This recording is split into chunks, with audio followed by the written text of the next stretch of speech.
తర్వాత ఏమవుతుందో తెలుసా?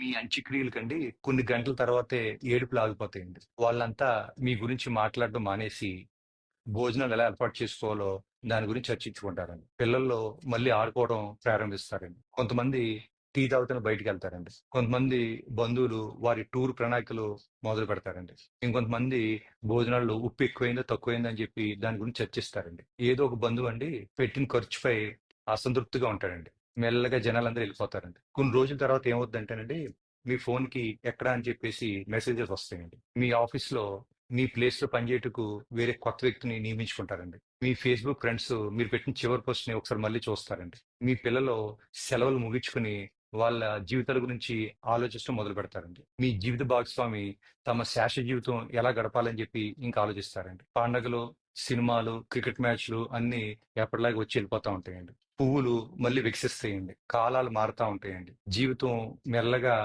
పాత రొటీన్‌లోకి వెళ్ళిపోతుందండి. ఈ ప్రపంచం మిమ్మల్ని ఆశ్చర్యకరమైన వేగంతో మర్చిపోద్దండి. ఒక సంవత్సరం తర్వాత ఎవరో ఒకరు మీరు లేని ఆనవాల్ని ఒక ఫోటోలో చూసి క్షణకాలం ఆగిపోతారండి. కొన్నేళ్ల తర్వాత మీకు బాగా దగ్గర ఉన్న వాళ్ళు కూడా మిమ్మల్ని తక్కువగా గుర్తుపెట్టుకుంటారండి. ఆఖరికి మీ పేరు ఎవరో పలకని రోజు కూడా వస్తదండి. మీరు ఎంతమంది కోసం మీ జీవితం త్యాగం చేశారో, ఎన్ని రాత్రులు కష్టపడ్డారో, ఎన్ని రాత్రులు బాధపడ్డారో, ఎంతమంది కోసం మీరు బతకడం మానేశారో, అదంతా కూడా వారికి తాత్కాలికమేనండి. ఇప్పుడు నేను మీకు వేస్తున్న ప్రశ్న ఏంటంటే, ప్రపంచం మిమ్మల్ని మర్చిపోవడానికి వేచి ఉంది. మీరు ఎవరి కోసం పరిగెడుతున్నారు? మీరు ఎవరి కోసం ఆందోళన చెందుతున్నారు? మీ జీవితం మీది.